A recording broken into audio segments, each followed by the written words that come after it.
Listen, Dana, I wanted to chat with you a bit because yesterday I'm really focused on getting rid of Claire McCaskill next cycle. Well, she got a lot of money for this food bill, one of the things that we just spoke about.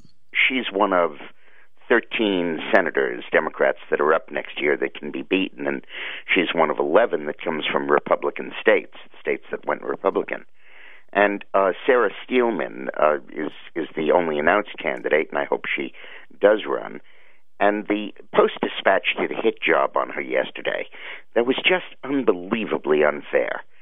This woman was so courageous and so important when she was state treasurer in deciding that Missouri would not invest any of its pension money in companies that did business with Iran or with North Korea. And, in fact, she invested a lot of time and effort and set up a research operation that was able to determine which funds the state could invest in that were, in fact, as she phrased it, terror-free. And now the Post-Dispatch comes along and says that one of the mutual funds that she invested in 10 years ago, over the course of that decade, has bought stock in companies that do business with Iran. If anyone knows a mutual fund, they buy and sell stocks every day. And the members of it have no control over what the fund is buying and generally don't even know. I mean, you can find out, but you'll find out for that 5 minutes. And the next day, there can be a completely different mix of investments. Right. And there is no such thing as a terror-free mutual fund that individuals can access as opposed to large institutional investors.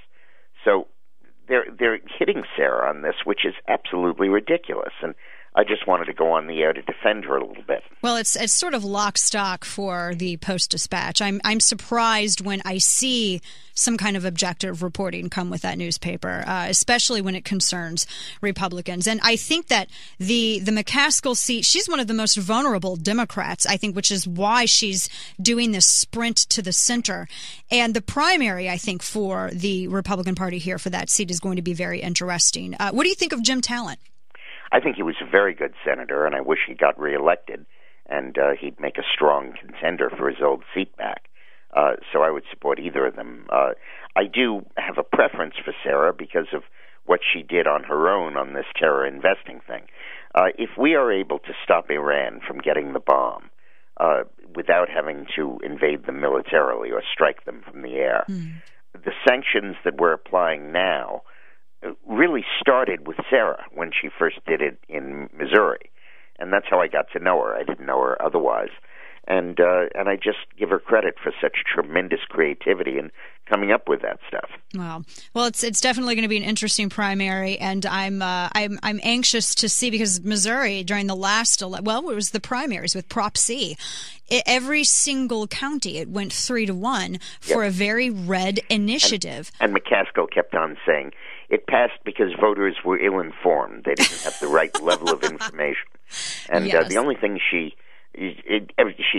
keeps talking about how misinformed we are and how if only we knew all the facts, we'd support Obamacare, we'd support a public option, we'd do all that kind of stuff. Right.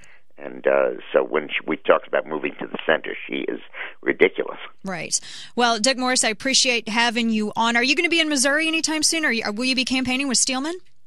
Probably when her campaign gets going, I'll come out and do some stuff for her, yeah. Oh, excellent, excellent. Yeah, I'd love to do your show then. Now, dickmorris.com is the website. Your blog is up there as well. Your latest post is to Obama, "Wimps don't win." Thanks so much for being on with me this afternoon. Okay, thank you. Take Bye-bye. care.